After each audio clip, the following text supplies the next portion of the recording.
Bonjour et bienvenue dans cette vidéo. Ceci est la 7ème partie du vlog sur le film Miraculous. Si vous n'avez pas vu les parties précédentes, je vous invite à faire un tour dans la playlist dédiée. Et avant de lancer l'épisode, n'oubliez surtout pas de liker, commenter ou partager la vidéo si elle vous plaît ou si le reste de la chaîne vous plaît. Ça fait toujours plaisir, notamment pour un projet de cette envergure. Je vous souhaite un bon visionnage. Et il en sera fini de vous. Je n'ai plus rien à perdre. Et là, c'est dommage. Avec le format série, on pouvait voir que Gabriel tenait encore un peu à Adrien. Cependant, maintenant qu'on est dans le format film, on les voit même pas parler tous les deux. On a directement un Gabriel connard qui ne pense pas à son fils. En gros, on passe d'un Gabriel qui dans la série est rongé par la folie à un Gabriel dans le film qui est juste méchant. On perd beaucoup. Et on va perdre encore plus par rapport à la méchanceté de Gabriel avec la chanson qui va arriver. Je ne peux plus te voir ainsi. Plusieurs choses. Déjà, pourquoi avoir regardé Antoine Tomé au chant? Il chante super bien, on est d'accord. Mais dans ce cas-là, pourquoi est-ce que vous avez enlevé Anouk Aubois et Benjamin Bollen? Ils chantaient bien aussi. Je ne comprends vraiment pas ce choix de ne pas être allé au bout de la démarche. Quitte à mettre une célébrité, mettez Pascal Obispo, je sais pas, mais ça aurait attiré encore plus de gens. Mais bon, encore une fois, je vais pas me plaindre. Antoine Tomé chante bien, et j'adore l'entendre chanter. Notamment dans le générique du spécial Paris, mais bon, ça c'est autre chose.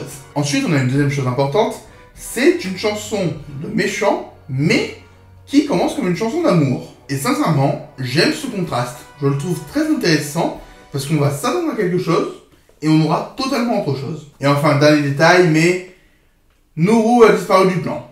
Faux raccord. Je ne veux que te réveiller. Et j'y arriverai. Et bam!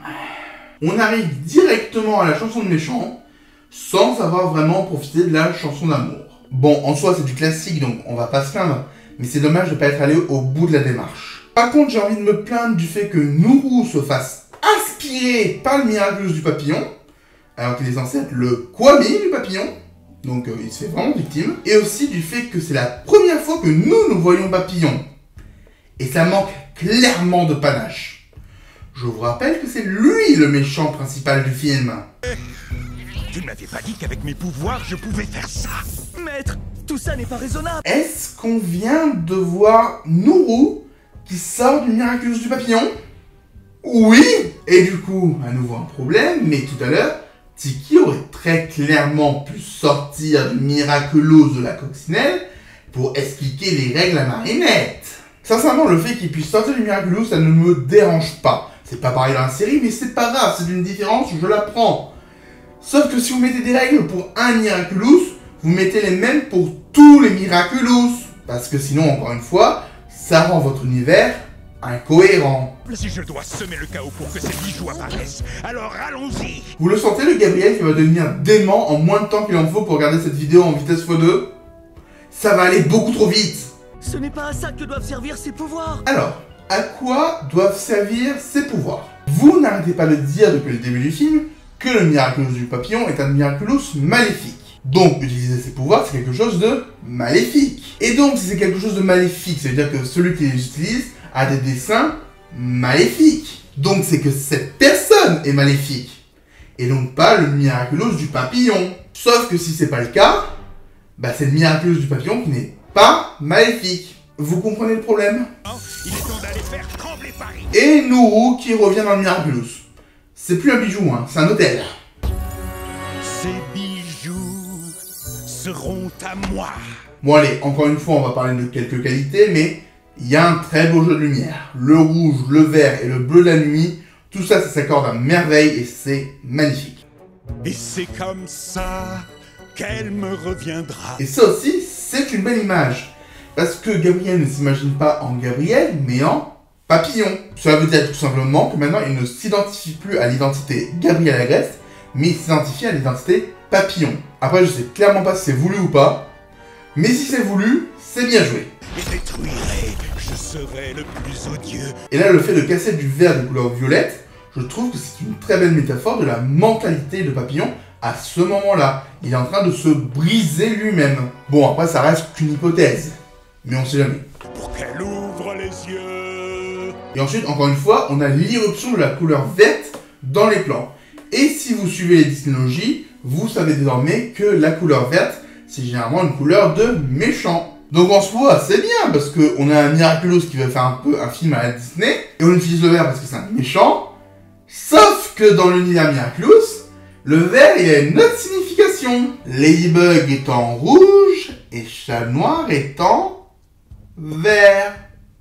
Donc là, le problème, c'est que c'est très joli, mais qu'au niveau de la signification, il y a tout qui est cassé. Triste refrain. Alors on va parler d'un truc qui a lieu très rapidement, mais personnellement ça me dérange parce que je trouve que ça se voit quand même. C'est qu'il y a une coupure dans le travelling vertical.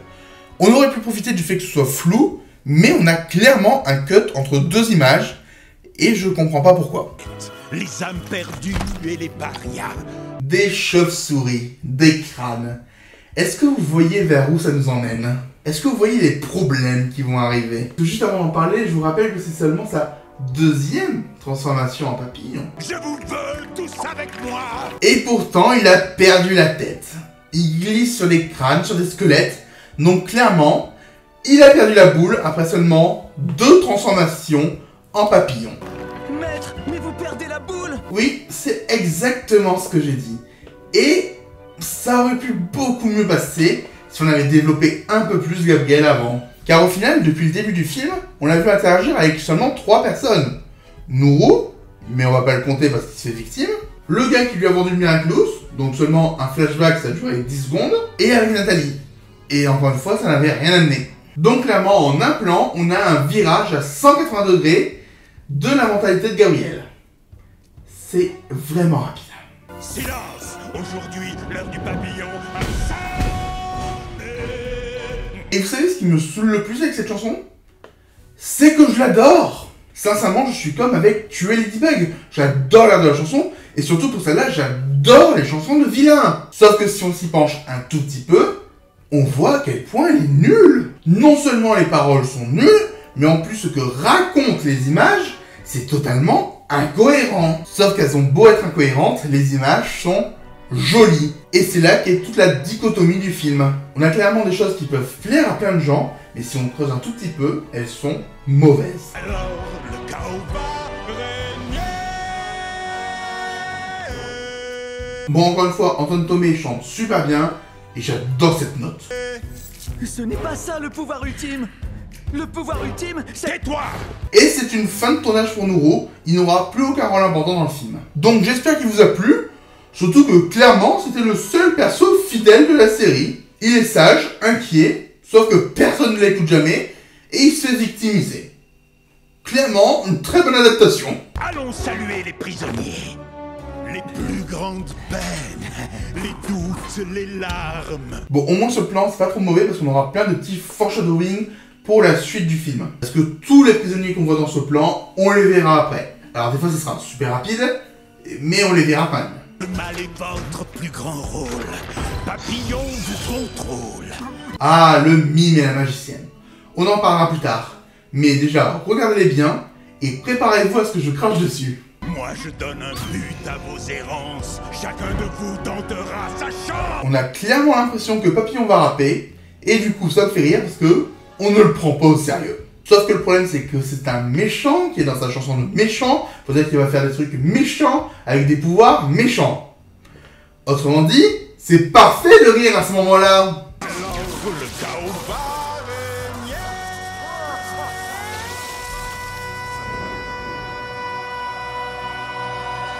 Donc voilà, cette séquence est finie, et comme je vous l'ai dit, j'adore plein de choses dans cette scène. Sauf que je l'aime parce que ce sont mes goûts, parce que objectivement, elle est mauvaise. C'est une chanson ultra importante dans le film, et elle est ratée.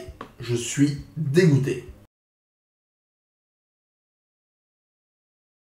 Un immense merci à tous les tipeurs et membres de la chaîne, votre solidarité fait vraiment plaisir, merci.